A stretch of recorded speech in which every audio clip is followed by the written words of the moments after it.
Los procesos del cambio evolutivo. La selección natural crea un orden donde solo había casualidad. Hace posible la formación de sistemas que de otra suerte serían altamente improbables. No hay nada que se le pueda comparar en cuanto a la sencillez e ingeniosidad de su funcionamiento. Las constelaciones de genes aptas para el ambiente sobreviven más fácilmente y se reproducen con mayor frecuencia que las menos aptas. Y así como la satisfacción estética del artista y del espectador es la que sirve de guía para la creación artística, así la supremacía de la vida sobre la muerte es el principio rector de la creación biológica. Esto piensa Theodosius Dobzhansky.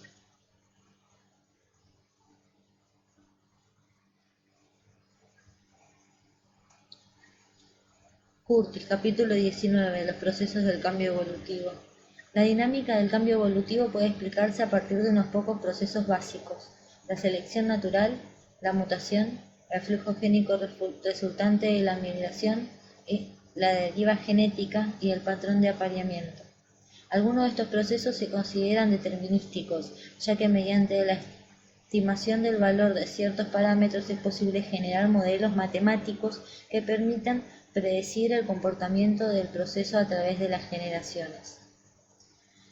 Tal es el caso de la mutación o el flujo génico, que se conoce si se conoce la tasa a la que ocurren.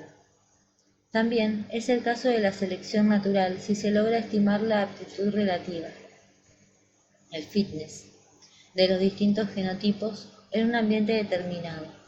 En cambio, en otros procesos como la deriva genética, el azar tiene un papel central, de manera que no es posible predecir los cambios que ocurren en la composición del reservorio génico de poblaciones. De acuerdo a la teoría sintética, la principal fuerza que modela el cambio de las frecuencias alélicas es la selección natural. Sin embargo, los otros procesos mencionados también explican una buena parte de los patrones de variabilidad que se observan en la naturaleza. Si bien estos procesos pueden considerarse individualmente para su estudio de las poblaciones naturales, en mayor o menor medida operan de manera conjunta.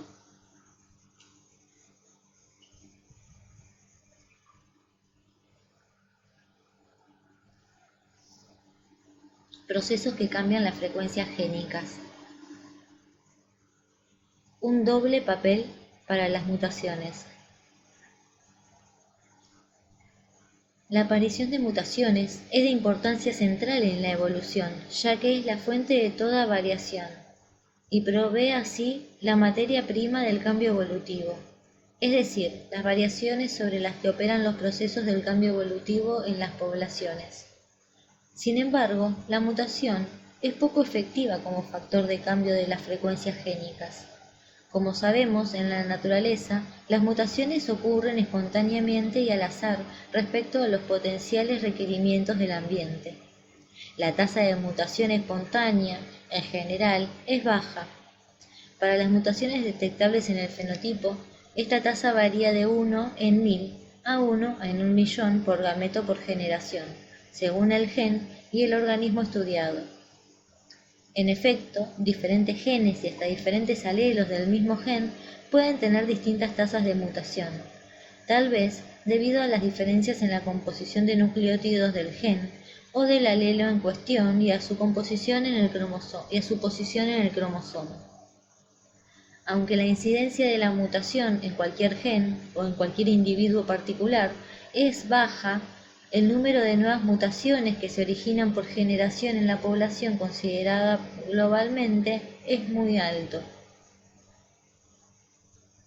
Actualmente se estima que la tasa de mutación por nucleótido es de alrededor de 10 a la novena, una mutación por cada 1.000 millones de pares de bases. Dado que nuestro genoma está compuesto por unos 3 millones de pares de bases, un gameto será portador en promedio de 3 nuevas mutaciones en las secuencias de nucleótidos. Si esta estimación se extrapola a la población humana mundial, más de 6.500 millones de personas, es posible dimensionar la gran cantidad de nueva variabilidad que se incorpora por mutación en cada nueva generación de la población humana.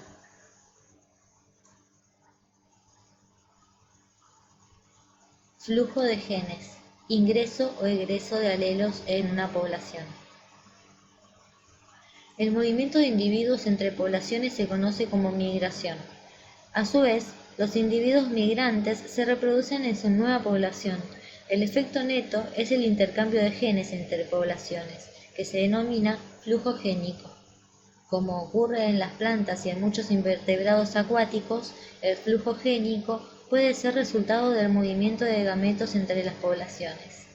El flujo de genes puede introducir alelos nuevos en una población o puede cambiar la frecuencia de los alelos, con independencia de su valor adaptativo. Si entre dos poblaciones que difieren en sus frecuencias génicas, cualquiera que haya sido el factor que condujo a estas diferencias, se establece un intercambio de genes, este flujo génico tenderá a diluir las diferencias hasta llegar a su homogeneización. Así, el flujo génico puede contrarrestar los efectos de otras fuerzas evolutivas que tienden a diferenciar la composición de los reservorios génicos de diferentes poblaciones. Como veremos más adelante, la selección natural puede conducir a cambios en la composición del reservorio génico de una población. Si además, debido a diferencias en las condiciones locales particulares, la aptitud de los genotipos varía entre diferentes poblaciones de una misma especie, la selección natural puede llevar a la diferenciación de estas poblaciones y conducir a la fijación de variantes alternativas. Como veremos en el capítulo 20, la interrupción del flujo génico por alguna barrera geográfica es un hecho muy importante en el proceso de formación de nuevas especies.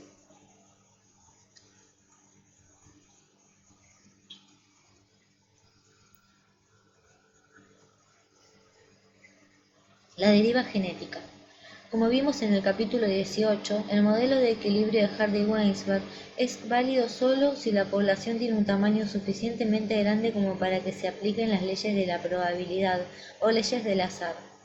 Estas leyes se aplican por igual al revoleo de monedas, al juego de dados o al de ruleta.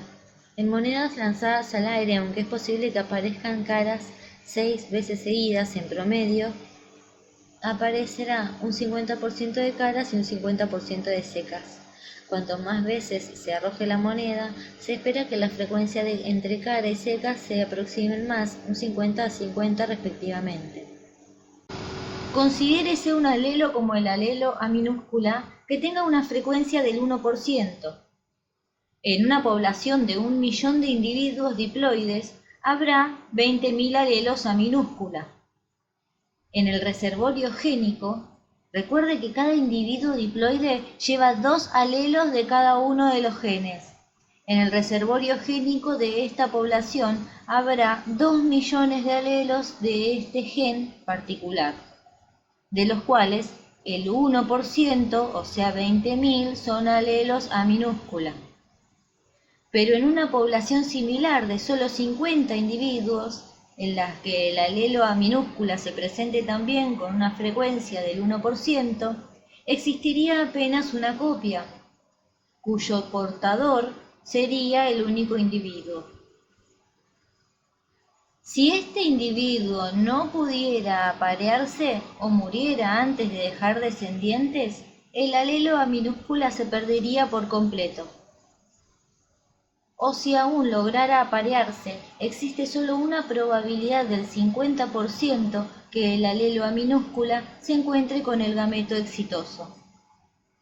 En el gameto exitoso.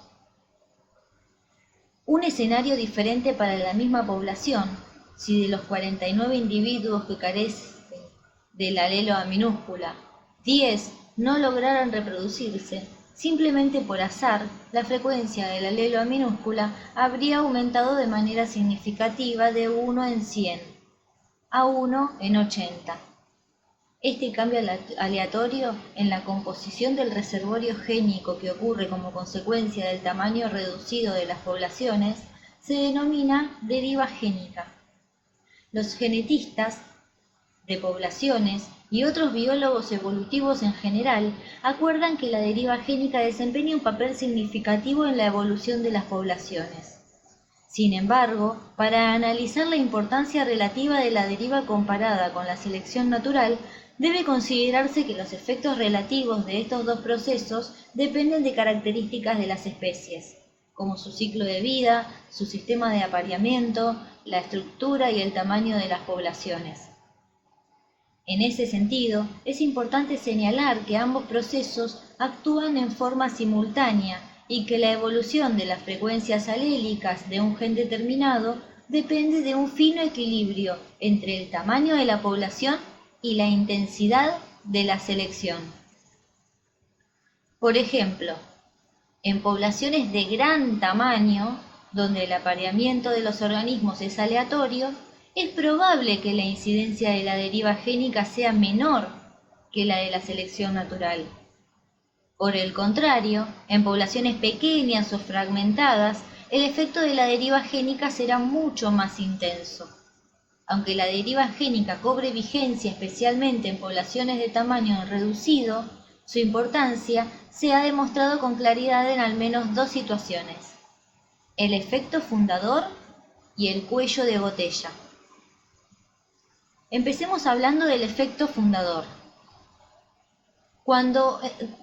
Cuando de una población grande se escinde otra más pequeña, las frecuencias alélicas en el nuevo grupo de individuos pueden no ser representativas del reservorio génico de la población original. Algunos alelos raros pueden estar representados en exceso o perderse por completo en la población nueva. En consecuencia, cuando la población pequeña aumente de tamaño, tendrá un reservorio génico diferente al del grupo que la originó. Este caso de deriva génica se conoce como efecto fundador. En las poblaciones humanas existen muchos ejemplos del efecto fundador.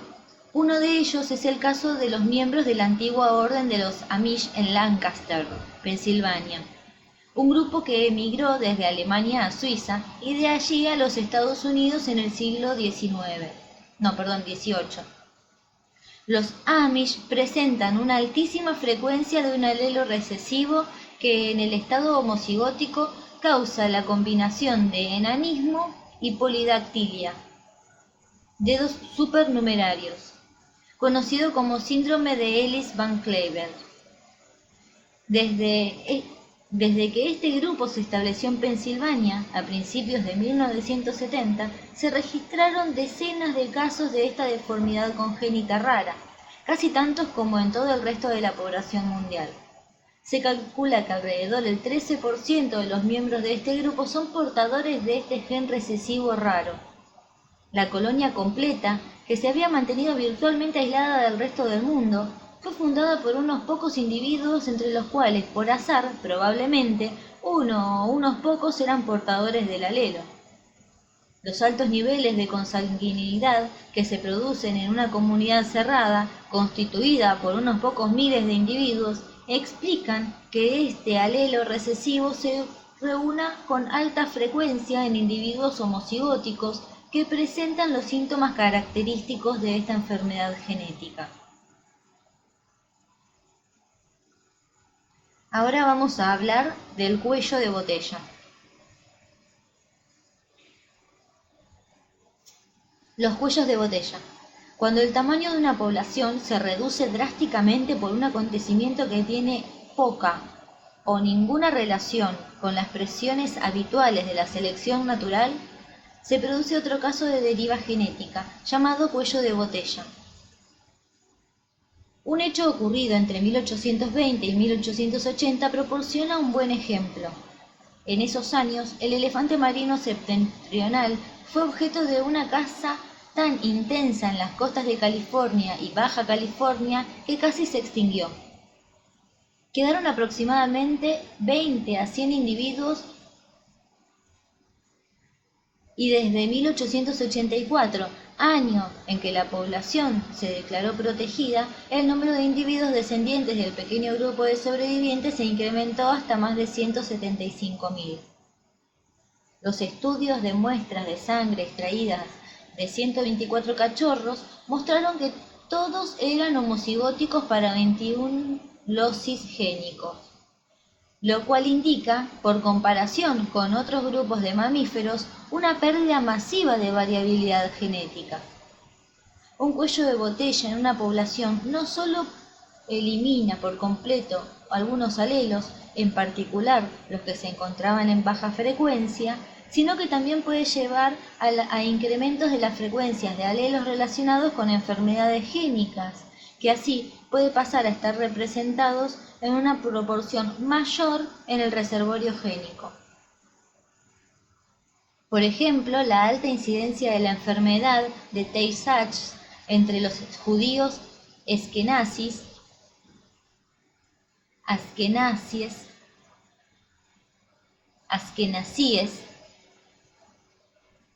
se atribuye a un cuello de botella que experimentó esta población en la Edad Media. Elecciones no aleatorias. Elecciones no aleatorias. El apareamiento preferencial.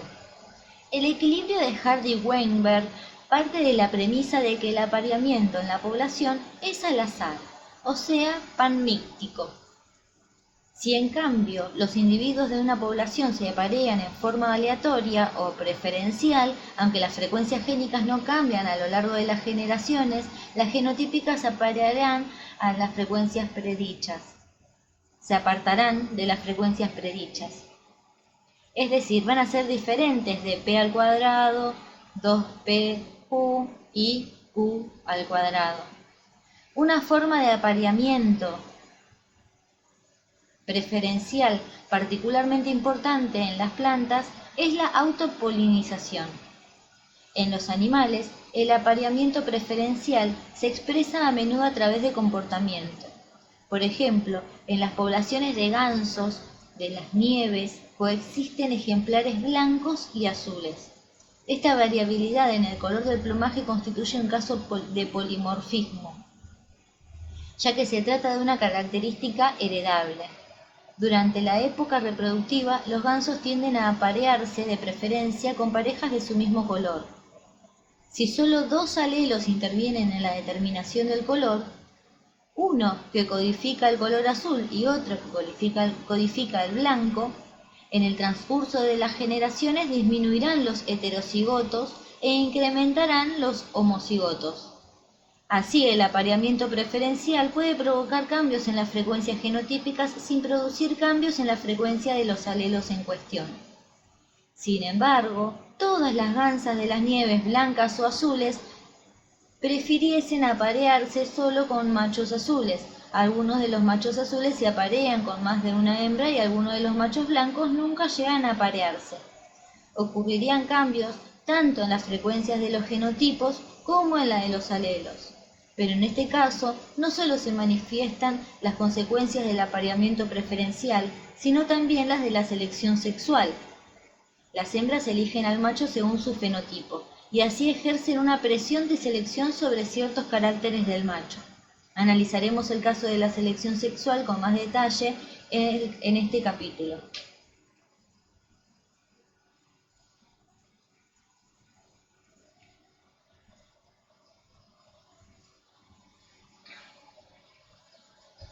La selección natural. Como vimos, la teoría sintética sostiene que la selección natural es la principal fuerza impulsora de la evolución. En términos de la genética de las poblaciones, la selección natural se define como la reproducción diferencial de individuos portadores de los distintos genotipos de una población. El éxito reproductivo diferencial, que es el resultado de las interacciones entre los organismos y su ambiente, tanto biótico como abiótico, modela la variabilidad genética, ya sea produciendo cambios o manteniendo las frecuencias del conjunto de los alelos que componen el reservorio génico de una población. La selección natural y el mantenimiento de la variabilidad. En el curso de las controversias que llevaron a la formulación de la teoría sintética, algunos biólogos argumentaban que la selección natural operaría solo eliminando al menos apto, lo que daría como resultado una reducción de la variación genética de las poblaciones. Sin embargo, la genética de poblaciones moderna ha demostrado que, en general, esto no es cierto. Como veremos a continuación, la selección natural puede, con frecuencia, ser un factor crítico en la preservación y la promoción de la variabilidad en una población. Los mecanismos selectivos que conducen al mantenimiento de la variabilidad se conocen en conjunto como selección equilibradora.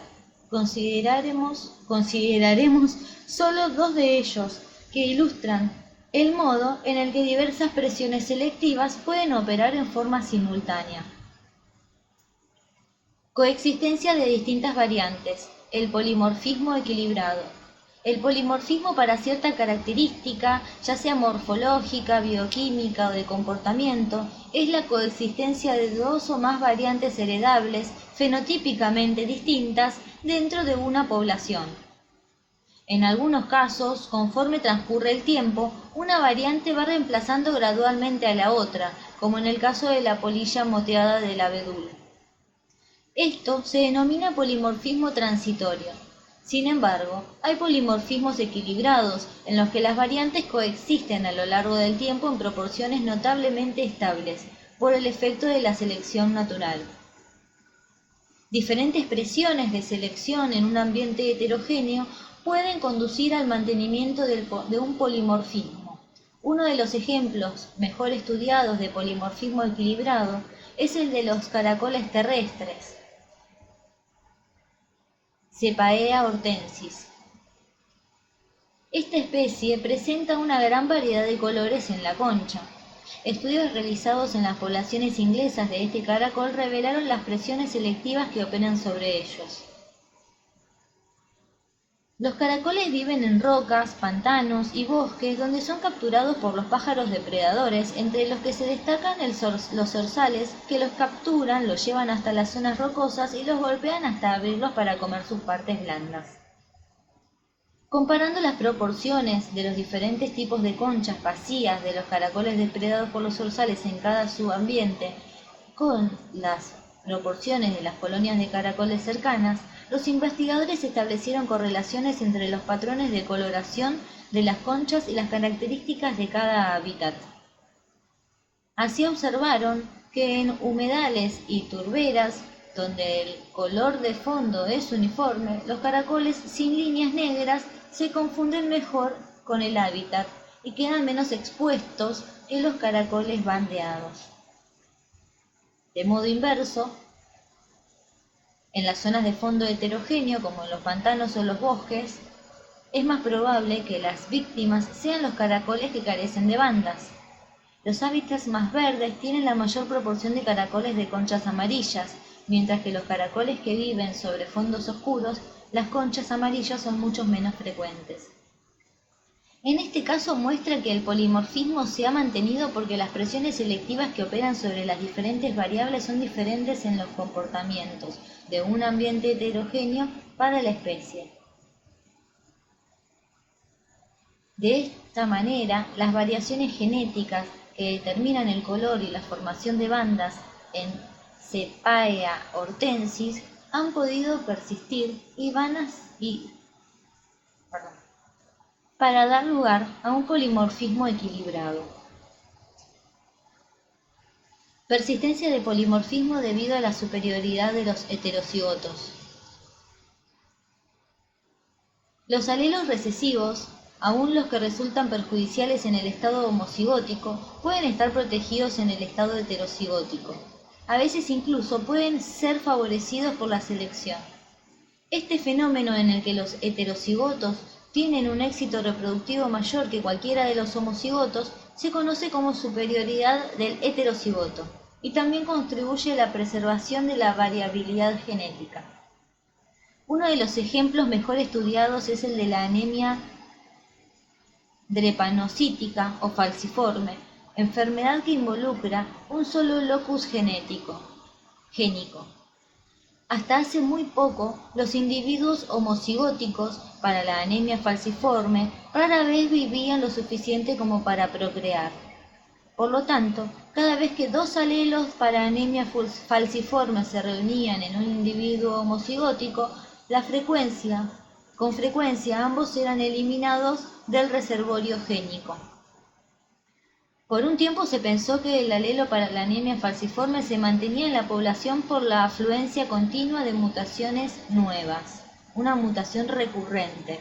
Sin embargo, en algunas tribus africanas hasta el 45% de la población es heterocigótica para este tipo de anemia, a pesar de la pérdida de los alelos de los individuos homocigóticos que no llegan a reproducirse. Estos datos resultan desconcertantes, ya que dado que para que estos alelos se pudieran reponer por mutación se requería una tasa de unas 1000 veces superior a la de cualquier tasa de mutación humana conocida. Pronto se descubrió que el alelo para la anemia falciforme se mantenía con una frecuencia alta porque en ciertas condiciones ambientales ofrece al heterocigoto una ventaja selectiva. La clave del problema la proporcionaron estudios que mostraron que los individuos heterocigóticos son significativamente menos susceptibles a contraer malaria que los homocigóticos normales.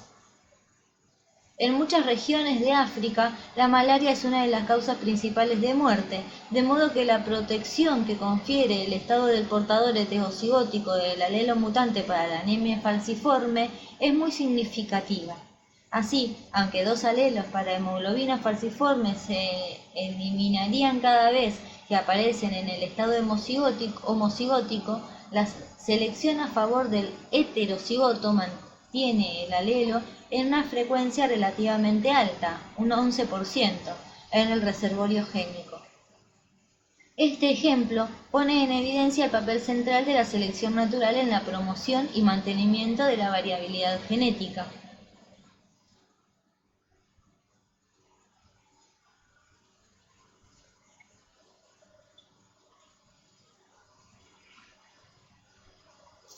La selección natural. Acción sobre el fenotipo completo.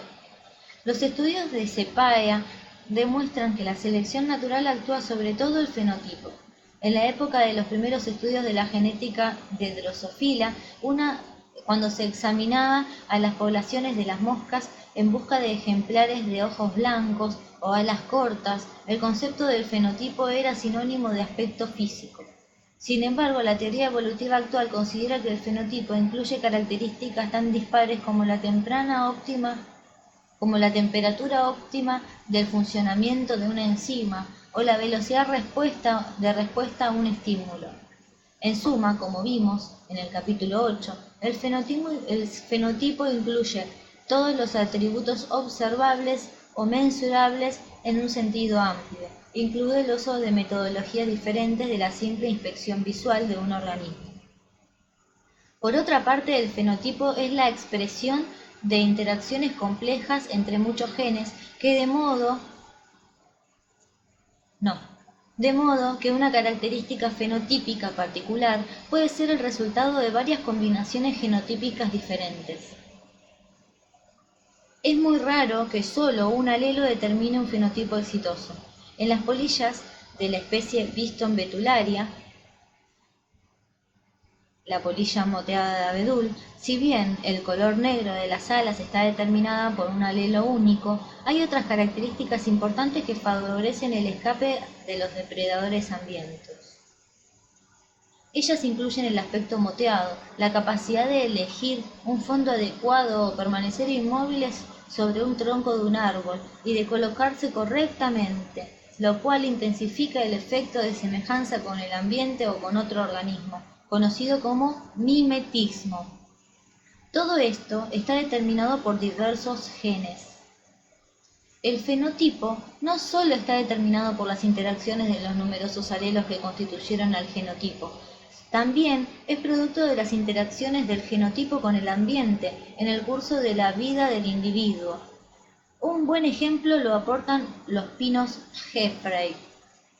Esto también resulta claro en los gametos humanos idénticos, producidos por un único ovocito fecundado, y por lo tanto genéticamente idénticos, que pueden presentar diferencias notables en el peso corporal, incluso al nacer, debido a diferencias en el ambiente uterino.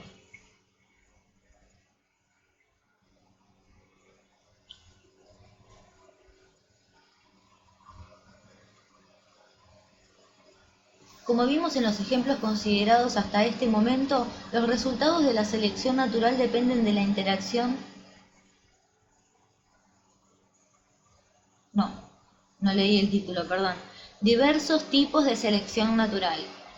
Como vimos en los ejemplos considerados hasta este momento, los resultados de la selección natural dependen de la interacción de una variedad de factores. Los procesos de selección pueden clasificarse en 5 grandes categorías sobre la base de varios criterios diferentes. Según cómo afecte la distribución de la variabilidad de una característica dentro de una población, la selección natural puede ser normalizadora, disruptiva o direccional. Cuando la selección está regulada por las proporciones relativas de diferentes fenómenos dentro de una población, se dice que es dependiente de la frecuencia. Una quinta categoría. La selección sexual se define por lo que se selecciona, características que se relacionan directamente con la posibilidad de obtener una pareja y reproducirse sexualmente. Vamos a empezar con la selección normalizadora. Selección normalizadora. En este caso, los individuos con mayor aptitud son los que tienen un fenotipo intermedio, es decir, que la selección desfavorece a aquellos con características extremas. Es probable que muchas formas mutantes sean suprimidas de este modo, a menudo en estado de cigoto o de embrión. Un ejemplo de selección normalizadora está influido por el número de huevos que pone un ave. El tamaño de la nidada está determinado genéticamente, aunque también está influenciado por factores ecológicos. En un estudio realizado con estorninos en Suiza, se encontró que las hembras ponían de 1 a 4 huevos, podrían alimentar bien a sus crías, pero dado que algunas crías son depredadas o mueren tempranamente, el poner pocos huevos no constituiría una estrategia exitosa. El porcentaje de crías que sobrevivían se incrementaba hasta que el número de huevos llegaba a 5. Cuando era superior a 5, el porcentaje de sobrevivientes disminuía, aparentemente a raíz de la nutrición inadecuada, aunque el número de huevos parecía una característica simple. En realidad, involucra una serie de características fisiológicas y comportamientos que están coadaptados, porque evolucionaron en forma conjunta. Entre ellos se encuentran la síntesis de proteínas para la yema, la albúmina, la disponibilidad de calcio para las cáscaras y el periodo durante el cual la hembra se apareará. En nuestra especie, el peso en el momento del nacimiento es uno de los mejores ejemplos de la selección normalizadora. Hasta principios del siglo XX, los bebés de mayor o menor peso respecto a la media tenían menor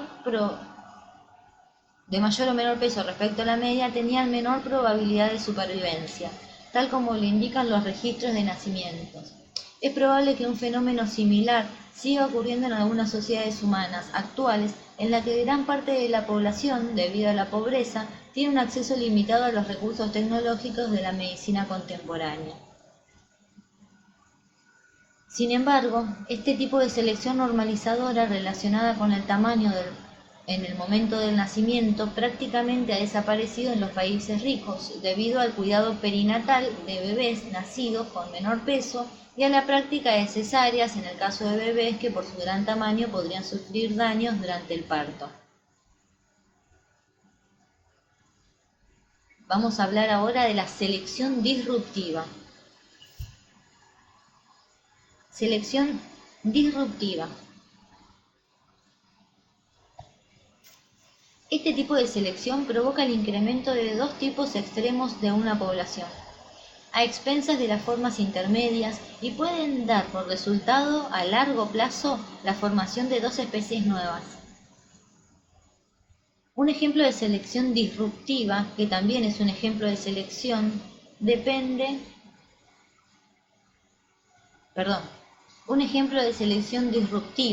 que también es un ejemplo de selección dependiente de la frecuencia y de la selección sexual, es el del salmón plateado o coho del noroeste del Pacífico.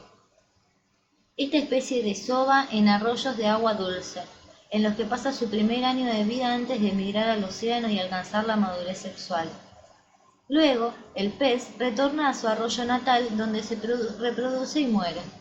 Mientras que las hembras alcanzan la madurez sexual y vuelven a reproducirse a los 3 años de edad, los machos pueden alcanzar la madurez sexual a los 2 o a los 3 años.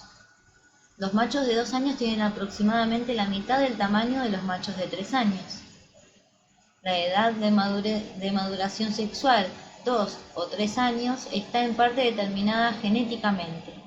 Se ha demostrado que la selección disruptiva mantiene estos dos tipos de machos en la población, ya que favorece a los machos de 2 años más pequeños y a los machos de 3 años más grandes. Cuando una hembra deposita sus gametos, los machos más próximos al lugar son los primeros que vierten su esperma sobre ellos. Los machos de 3 años se acercan a los nidos luchando y por lo general los de mayor tamaño ganan. Por el contrario, los machos de 2 años se acercan a los nidos ocultándose entre las rocas o en áreas poco profundas del arroyo, de modo que cuanto más pequeños sean, menos probable es que sean descubiertos y ahuyentados por los machos de 3 años. Así, tanto los machos de 2 años más grandes como los de 3 años más pequeños rara vez pueden reproducirse con éxito. Y de esta manera, los dos tipos extremos de macho se mantienen en una frecuencia alta dentro de la población. Ahora vamos a hablar de la selección direccional. Selección direccional. En este caso, la selección natural favorece un incremento constante en la producción de individuos con una característica fenotípica determinada. Es probable que el proceso conduzca al reemplazo gradual de un alelo o grupos de alelos por otro o otros en el reservorio génico. Entre los ejemplos más conocidos de selección direccional se encuentra el del melanismo industrial de las polillas del abedul. Otro caso es el del incremento de la resistencia a los insecticidas. A partir de la década de 1940, ciertos compuestos químicos venenosos para los insectos, como el DDT, fueron acogidos con entusiasmo como salvadores de la salud y de los bienes humanos, dado que su aplicación permitió la reducción drástica de las poblaciones de muchas especies de insectos que, entre otros efectos negativos, transmitían enfermedades al hombre o atacaban los cultivos. Sin embargo, varias décadas después comenzaron a manifestarse sus impactos negativos, ya que, por no ser fácilmente degradables, se acumulan en el ambiente. Al mismo tiempo se observó que estos insecticidas resultaban cada vez menos eficaces, ya que al eliminar a los insectos sensibles, aquellos que poseían variantes genéticas que les permitían tolerar el tóxico, acrecentaron su frecuencia en las poblaciones tratadas. Ello produjo un aumento extraordinario de la frecuencia de insectos resistentes, por lo que muchos otros insecticidas, aún usados en dosis altas, ya no resultaron eficaces. Más de 200 especies de insectos son ahora resistentes a uno o más insecticidas. Una situación semejante ocurre con el desarrollo de resistencias a drogas en bacterias y a otros microorganismos patógenos, como es el caso del virus causante del SIDA y la pérdida de la eficacia del antiviral AZT. Así, debido a la fuerte presión de la selección direccional que representan tanto los insecticidas como los antibióticos o los antivirales, su uso recurrente y no planificado favoreció a un indeseable aumento de la frecuencia de cepas resistentes. Vamos a hablar ahora de la selección dependiente de la frecuencia. Selección dependiente de la frecuencia. En los ejemplos de selección natural considerados previamente hemos supuesto que la aptitud de un fenotipo es independiente a su proporción relativa dentro de una población. Sin embargo, esta regla tiene una excepción, ya que existe un tipo de selección natural que opera disminuyendo la frecuencia de los tipos más comunes e incrementando la frecuencia de los menos comunes. La selección dependiente de las frecuencias es otro de los procesos que pueden llevar al mantenimiento de la variabilidad genética. En este caso se observa en el ejemplo de los machos de 2 y 3 años en las poblaciones de salmón plateado. A medida que aumenta la frecuencia de uno de los tipos, la competencia entre los machos de ese grupo etario se hace más intensa y así ofrece más oportunidades para la reproducción exitosa de los machos del otro grupo etario. Las interacciones depredador-presa también pueden llevar a una selección dependiente de la frecuencia. Si los individuos de una especie de presa tienen coloraciones distintas, puede ocurrir que los depredadores cacen de manera desproporcionada a ciertos individuos cuya coloración es más común. Como resultado, el número de individuos de esta coloración disminuye y la presión selectiva sobre ellos se relaja. Los depredadores entonces comienzan a cazar con más frecuencia presas con coloraciones alternativas, que ahora son más abundantes. De esta manera, la selección dependiente de la frecuencia puede conducir al mantenimiento del polimorfismo en las poblaciones de presas. Vamos a hablar ahora de la selección sexual. Selección sexual. Como reconoció Darwin, muchas características notables de los animales no tienen una relación directa con la supervivencia diaria, sino que representan el resultado de la selección sexual. La lucha entre los miembros de un sexo, por lo general los machos, por la posición del otro sexo. Habitualmente este proceso se presenta de dos maneras. La selección intrasexual es la competencia entre los miembros de un sexo para aparearse con el sexo opuesto, como la que ocurre entre los machos de los elefantes marinos para controlar un harén o entre los machos de los salmones para aproximarse a los nidos de las hembras depositadas a los nidos en los que las hembras depositaron los huevos. La selección intersexual produce fuertes presiones selectivas de los miembros de un solo sexo entre las características del sexo opuesto, mediante la elección de sus parejas. La selección intersexual entra en juego en situaciones en las cuales un sexo, en general la hembra, selecciona activamente a su pareja y favorece a los individuos que tengan más desarrolladas ciertas características. Darwin señaló que esta sería la explicación más probable de la evolución de ornamentaciones en el macho, tales como la majestuosa cola del pavo real o la gran nariz del mono narigudo. La selección sexual es la principal causa de dimorfismo sexual. Dimorfismo sexual, es decir, las diferencias entre machos y hembras de una misma especie, en particular de aquellas que no tienen relación con el acto de la reproducción en sí, sino con la obtención de una pareja. Notablemente, estos diversos atributos de los machos resultan no adaptativos con respecto a otros aspectos de la aptitud, ya que, por ejemplo, en muchos casos se trata de atributos que aumentan su exposición ante los depredadores.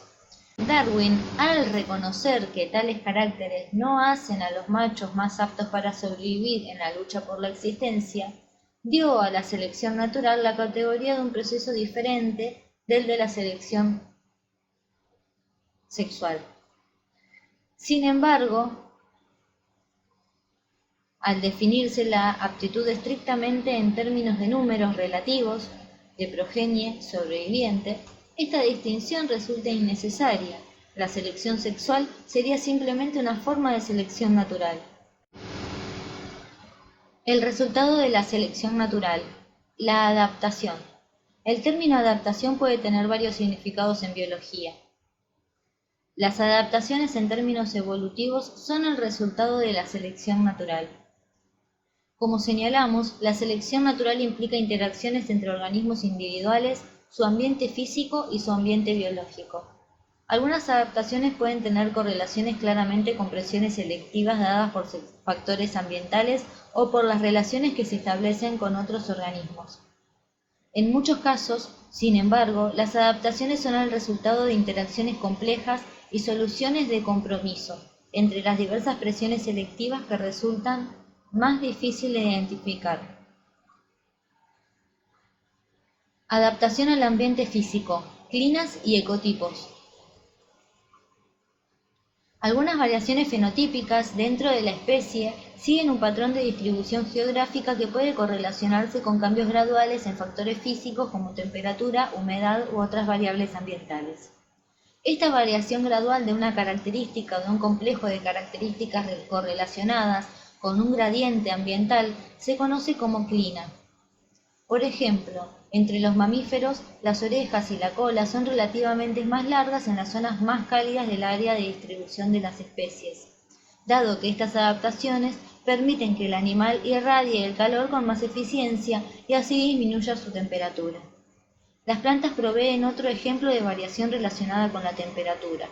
Las poblaciones de regiones más frías a menudo requieren condiciones distintas para florecer o para finalizar el letargo invernal que las poblaciones que crecen en zonas más templadas, aunque todas ellas pertenezcan a la misma especie.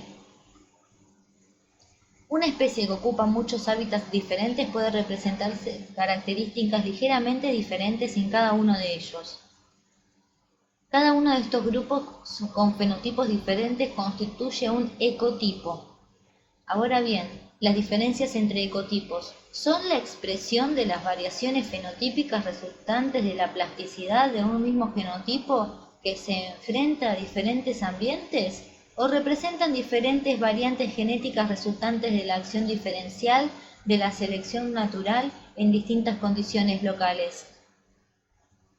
Para contestar esta pregunta, se llevó a cabo una serie de experimentos con Potenilla granulosa, una planta pariente de la frutilla que presenta diferentes ecotipos a lo largo de gradientes de altitud. Los experimentos consistieron en el cultivo de huertos experimentales de plantas silvestres que vivían a diferentes altitudes. Los resultados indicaron que muchas de las diferencias fenotípicas halladas entre los ecotipos de P. glandulosa, que debían a diferencias Los resultados indicaron que muchas de las diferencias fenotípicas halladas entre los ecotipos de P. glandulosa se debían a diferencias genéticas. A lo largo del tiempo, las diferencias genéticas entre las plantas individuales se expresaron como diferencias genéticas características de los diferentes subgrupos que constituyeron los actuales ecotipos de la población de P. glandulosa. Como veremos en el próximo capítulo, este proceso puede ser el primer paso en la formación de nuevas especies. Interacciones interespecíficas y adaptación. La coevolución.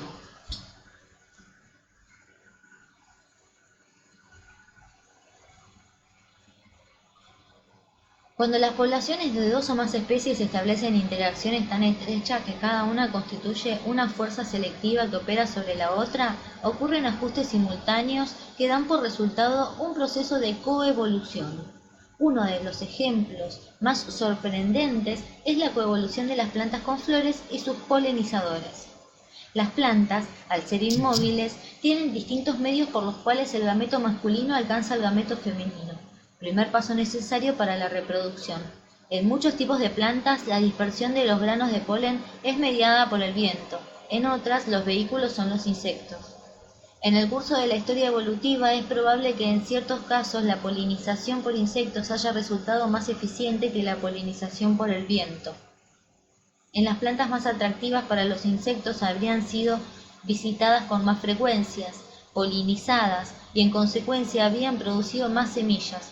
Cualquier variación aleatoria que hiciera las vistas más frecuentes o la polinización más eficiente había representado una ventaja inmediata. De esta forma, más progenie habría sobrevivido. Una adaptación que se incorporó en relación con esta presión de selección son los nectarios, estructuras secretorias de néctar, que resultan particularmente atractivos para los polinizadores. En muchos casos también fueron favorecidas aquellas plantas con flores de colores llamativos que les permiten a los insectos identificar la presencia de néctar y de otros alimentos. Otro ejemplo de coevolución es el que se observa entre las plantas y sus depredadores. Varias familias de plantas contienen sustancias químicas que son tóxicas, de mal sabor, o ambas cosas, para los depredadores herbívoros. La savia blanca amarga de ciertas plantas como el bencetóxigo contiene sustancias que disuaden a la mayoría de los herbívoros. Sin embargo, la coevolución ha llevado a que algunas especies de herbívoros hayan adquirido mecanismos sofisticados por los que pueden eludir los efectos de estas sustancias, incluso que permiten un aprovechamiento ventajoso. Por ejemplo, las orugas de las mariposas monarca tienen enzimas que las permiten alimentarse de esas plantas sin envenenarse. Las sustancias digeridas persisten en la forma adulta, y así las mariposas adquieren un sabor desagradable y resultan venenosas para las aves insectívoras que puedan depredarlas. Como parte de su estrategia defensiva, las mariposas monarca tienen también colores conspicuos, coloración aposemática, que advierten del peligro a los depredadores y los desalientan. Varias especies de mariposas que comparten con la mariposa monarca la misma estrategia defensiva presentan también coloraciones aposemáticas. Lo llamativo es que en una misma localidad donde coexisten varias especies venenosas, todas comparten la misma coloración aposemática de advertencia a los posibles predadores. Esto constituye un ejemplo de mimetismo que se conoce como mimetismo mulleriano, en honor al zoólogo brasileño de origen alemán Mülleriano sería entonces, quien en 1879 describió por primera vez el fenómeno. Seguidamente pueden aparecer en la escena evolutiva otras especies de mariposa que no tienen mal sabor ni son venenosas, pero que poseen una coloración notablemente similar al de las monarcas y de ese modo evitan la depredación. Este mimetismo engañoso se conoce como mimetismo batesiano, porque fue descrito en 1862 por Henry Bates. El mimetismo batesiano obviamente opera solo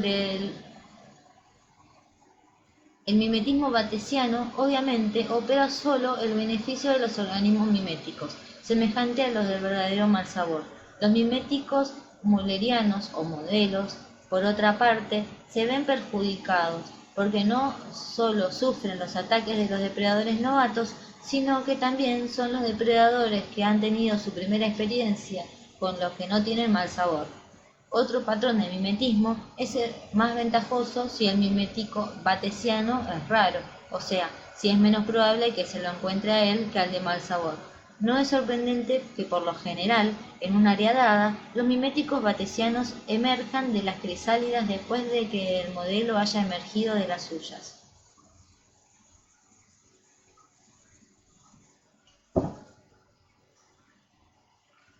La adaptación bajo la lupa.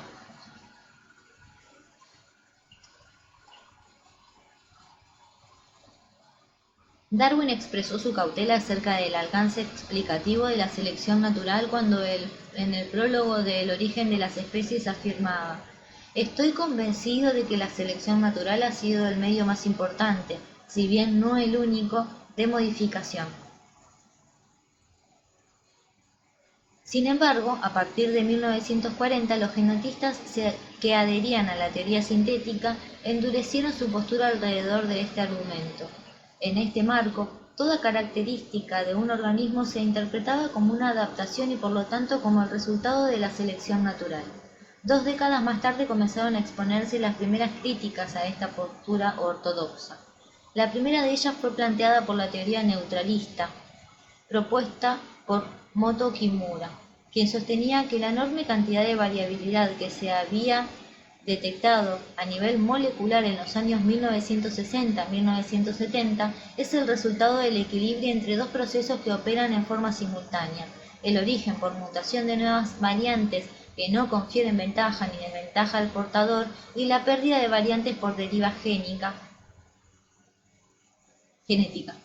Dado que el destino de las variantes neutras no está gobernado por la selección natural, estas variantes pueden fijarse o perderse azarosamente en las poblaciones.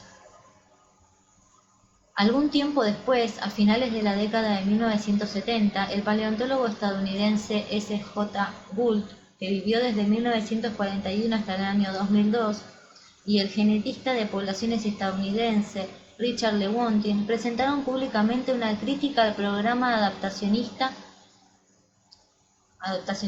Para ilustrar su postura, estos autores propusieron una analogía arquitectónica como la siguiente: si se observa la bóveda del techo de un edificio gótico, se puede apreciar unas estructuras en forma de triángulos que se sitúan en la parte más alta, por lo general bellamente ornamentadas.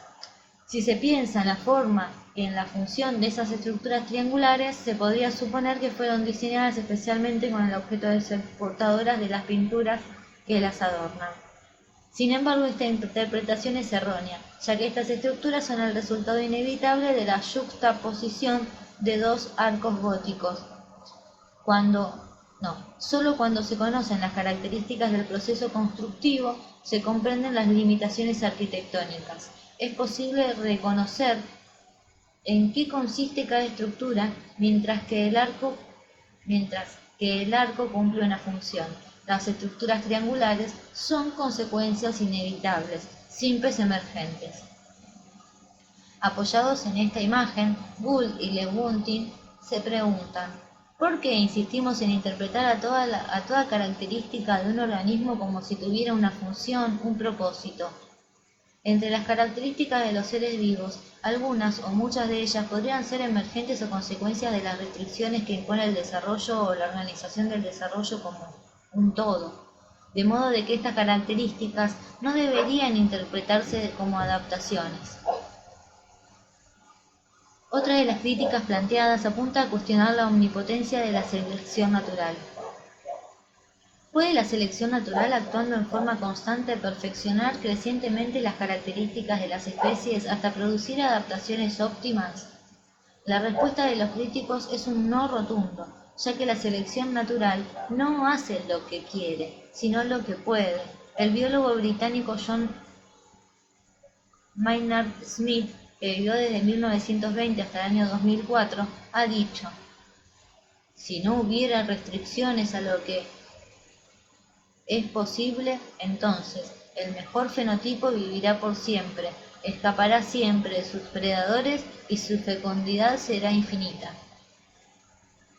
Si la selección natural, esperando a través del cambio de las frecuencias génicas, fuera el único proceso capaz de explicar la diversidad de la vida, las posibilidades serían ilimitadas.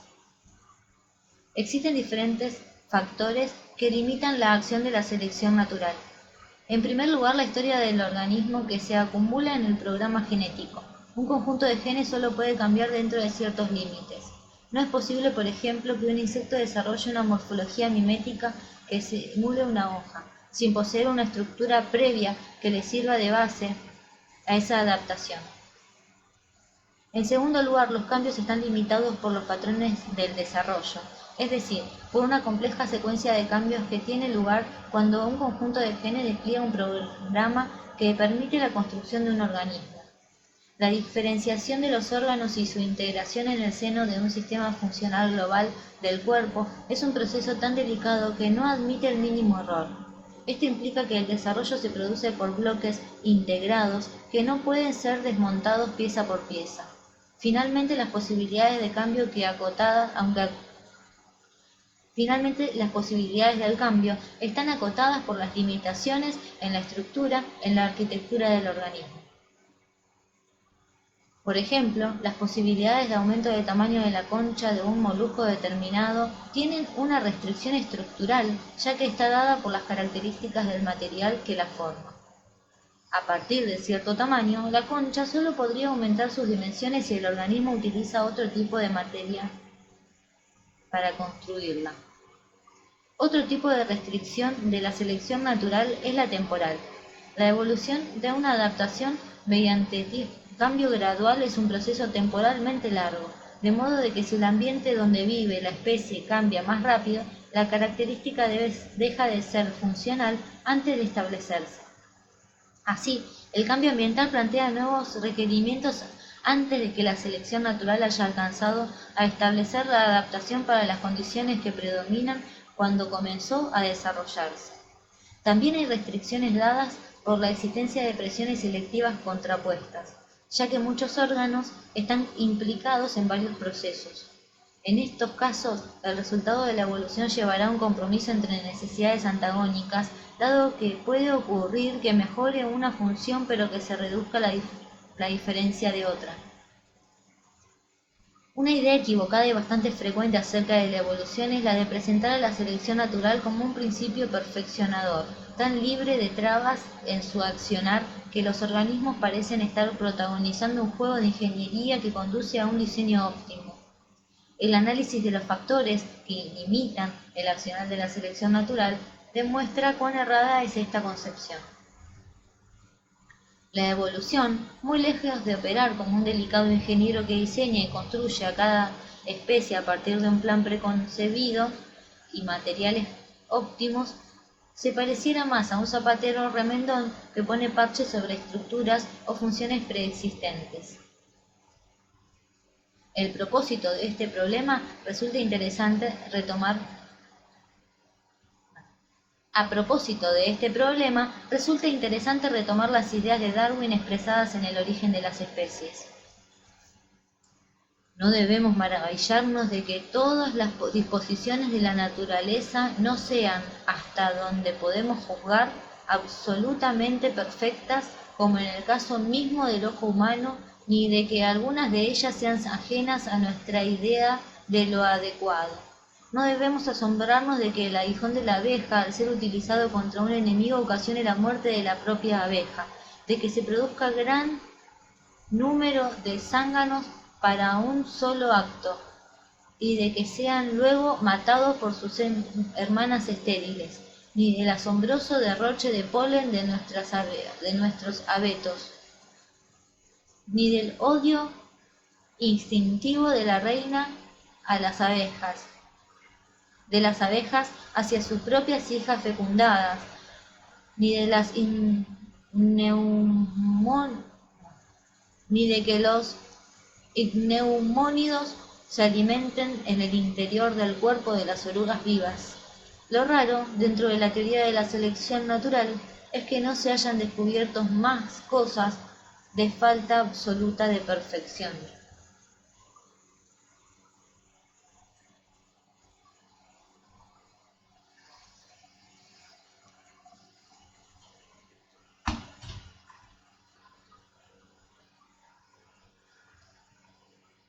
Interpretaciones alternativas.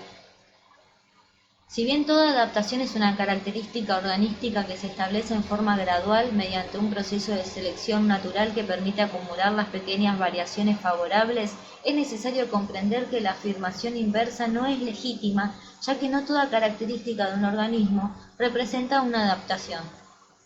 Los biólogos evolutivos que cuestionan la interpretación de todo rasgo de un organismo como una adaptación denominan panseleccionismo a esta postura. Los críticos del panseleccionismo no niegan la existencia de la adaptación, pero desplazan el interés de una mirada más plural, que propone considerar al organismo globalmente y recurrir a explicaciones alternativas a la selección natural para interpretar el origen de sus características. Conforme con los diferentes procesos que operen en las poblaciones, es posible comprender que algunos caracteres se fijan por deriva genética, es decir, que su presencia se debe simplemente al azar. También es necesario considerar que una parte de la variación representa un ajuste al medio sin base genética, de modo que no se ha establecido mediante selección natural. Por otra parte, ciertas características son consecuencias de alometrías, es decir, de procesos de crecimiento diferencial de las distintas estructuras de un organismo durante el desarrollo embrionario, que modifican las proporciones entre ellas. En otros casos, cambios evolutivos importantes son consecuencias de los procesos heterocrónicos, es decir, de cambios en las tasas del desarrollo que pueden producir la aceleración, el retardo o la interrupción del proceso. Un ejemplo de esto es la neotenia, que involucra la adquisición de una madurez sexual en un estadio inmaduro o juvenil. Tanto las alometrías como las heterocronías son procesos que en muchos casos traen aparejadas novedades evolutivas que se establecen con rapidez a partir de pequeños cambios que ocurren en genes implicados en el desarrollo. También se ha observado que en algunos casos caracteres selectivamente neutros o incluso desventajosos podrían mantenerse como resultado de los efectos pleitrópicos de los genes, o solo porque genéticamente se encuentran ligados a otros caracteres que sí tienen un valor adaptativo, como podría ser el caso del polimorfismo en los caracoles del género Cepaea, ya discutido en este capítulo. Procesos no selectivos son también los que explican el origen de las estructuras que constituyen emergentes arquitectónicos, como se mencionó previamente. Si bien toda novedad evolutiva pasa por el filtro de la selección natural, que en última instancia determinará qué características se perderán y cuáles se establecerán, los mecanismos mencionados constituyen explicaciones alternativas a las del origen lento, gradual y adaptativo de todo rasgo biológico.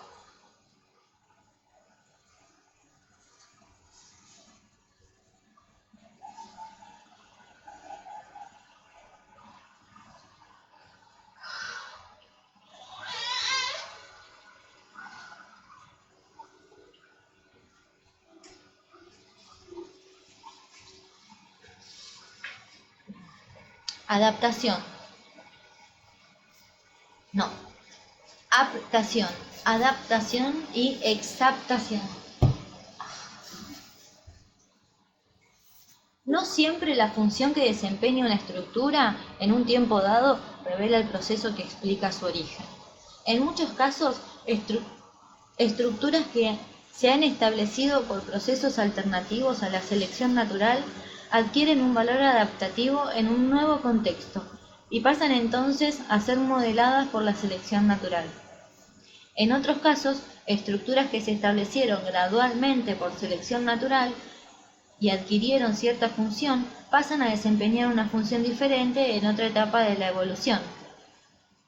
Por ejemplo, se propone que en una primera etapa el establecimiento de las plumas de las aves fue favorecido en forma selectiva en virtud de que proporcionaban al organismo una eficiencia mayor de la función termorreguladora.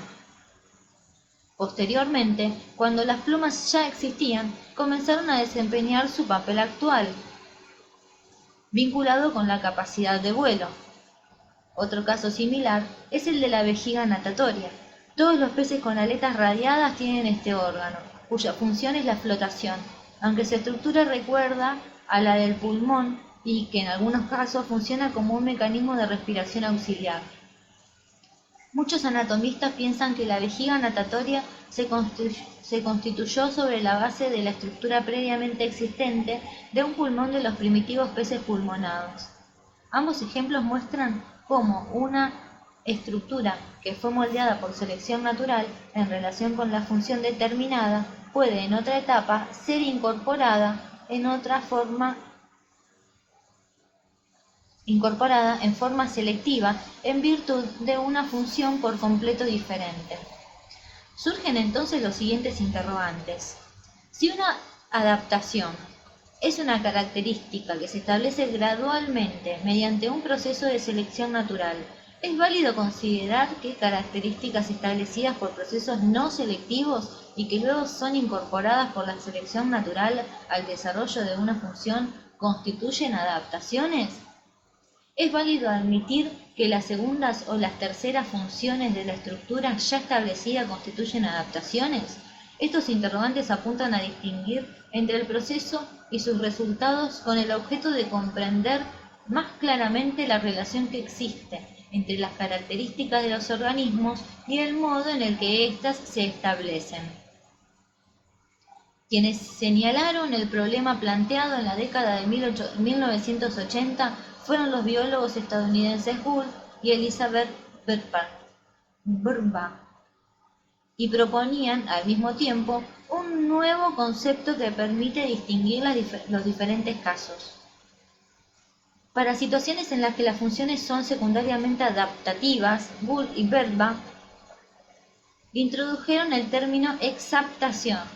Así, una exaptación es una característica incorporada en forma selectiva a partir de otra previamente existente, ya que ésta fuera neutral o modelada por la selección natural para una función diferente.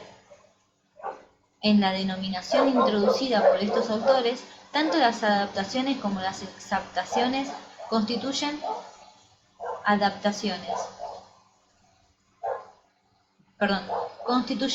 aptaciones, es decir, características que aumentan la aptitud de los organismos.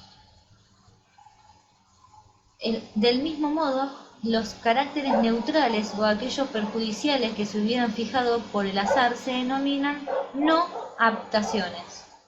Cuando una característica es incorporada como exaptación, se dice que es cooptada.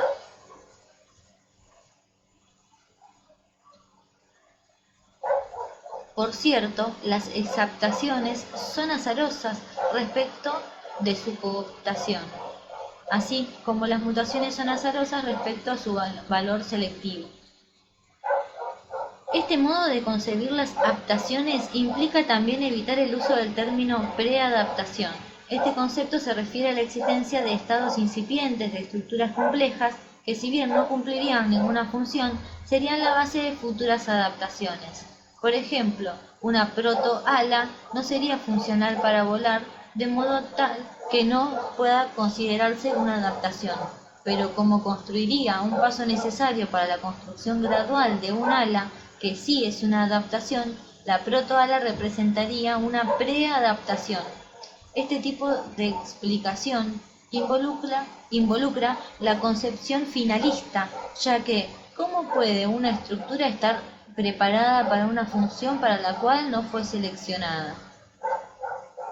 Solo si se considerara que existiese un plan determinado, una finalidad a priori, se puede justificar tal concepto erróneo.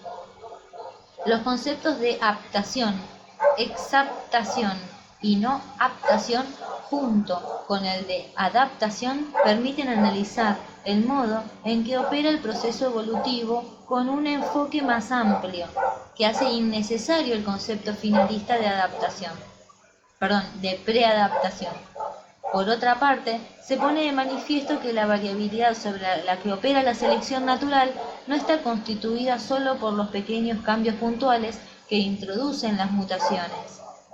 Por el contrario, existe una gama mucho más vasta de variabilidad disponible constituida por todas las características adaptativas.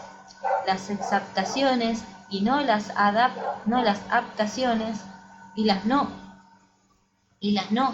aptaciones tienen como potencialidad de ser cooptadas para nuevas funciones en relación con nuevos requerimientos del ambiente. Fin.